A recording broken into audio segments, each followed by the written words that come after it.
Hey, what's going on, guys? Welcome back.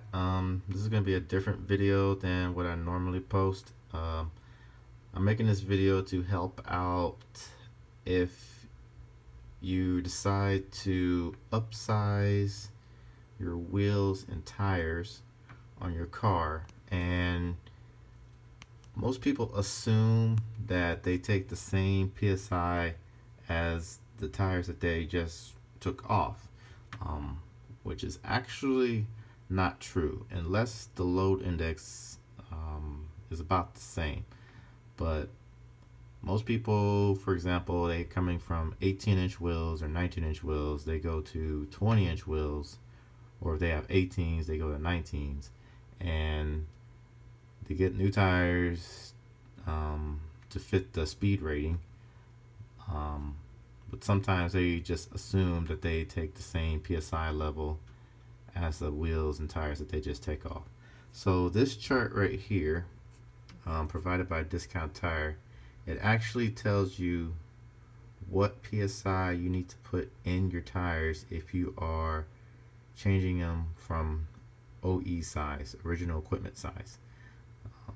So I'm going to use my car as an example and show you guys how you can use this chart as well if you ever decide to move up in wheels, or if you already moved up in wheels and you're literally putting the same PSI in those as you did your previous setup, because chances are you probably require more PSI or maybe even less PSI, and that can lead to overinflation or underinflation, and it can wear your tires out quicker than normal. So this is going to help you save your tires, and it's going to help you save money as well.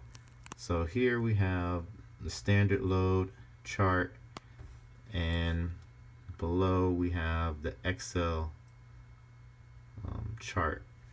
So first thing you got to do is you got to determine what load rating your tires are rated for, and then you go from there. So for a 3-liter S5 coupe, the OEM tires that came with it were 255, 35, 19 with a load rating of 96Y.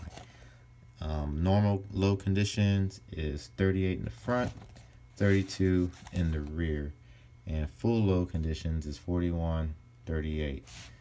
So these are the numbers you're going to use on the chart to find out what PSI you need to run for in your new wheels. So we're going to do the normal load conditions since it's just me at the moment, and I'm going to tell you what I'm running now in my 20-inch wheel setup. So first, you want to look for the load index. We found it right here, 96, and then the PSI that the OE company requires, which is 38. And you pretty much just cross-reference the two, and it comes out to 1,444. Basically, that's the pounds, and or how much it can hold on that particular tire. The max it can hold in that PSI and load rating is 1,444 pounds.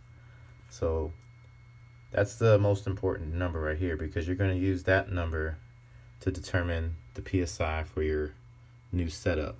So for me, I have 20-inch wheels, and the load rating for those, or for the tires, is 99, which is right here.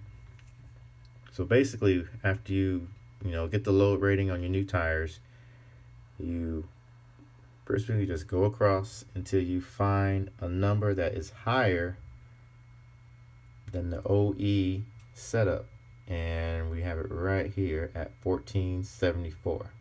You don't want to go 1432. You always want to go higher or about the same as your OEM setup. So we have 1474, and that requires 35 PSI.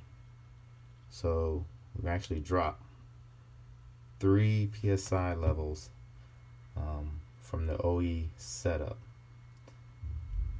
So that is actually what I'm running right now, is 35 PSI in the front. And now for the rears, like I said, it requires 32 PSI for the same load rating. So we go back to 96, we look for 32, we come down, where we go, oops, and right here at 1,260. So 1260, we go back to 99, we look for 1260s, 1243, 1267, and that gives us 29 PSI. So that's what I'm running in the rear of my S5. 29 PSI in the rear and 35 PSI in the front. Now if you just went with the OEM PSI for those tires, I would actually be having these tires overinflated. So hopefully this makes sense to you guys. Since my load rating of my new tires requires less PSI because they're wider and they can take more with less, I guess, so to speak. So 29 PSI in the rear, 35 in the front, to provide the proper inflation of the tires. So that's just a quick deal. So basically you need to know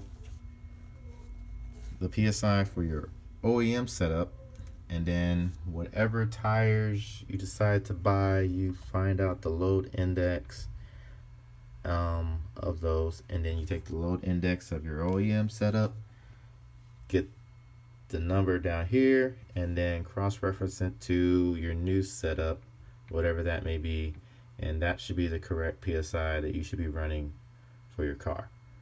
Makes sense?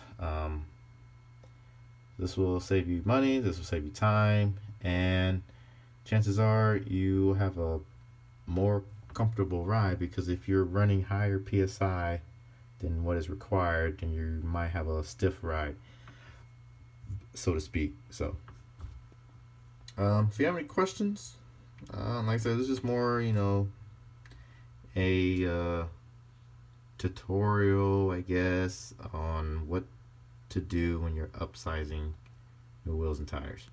If you have any questions, like I said, I'll post the link at the bottom, and you can use this chart. I have this chart saved myself, so you can use this chart for future wheels and tire purchases.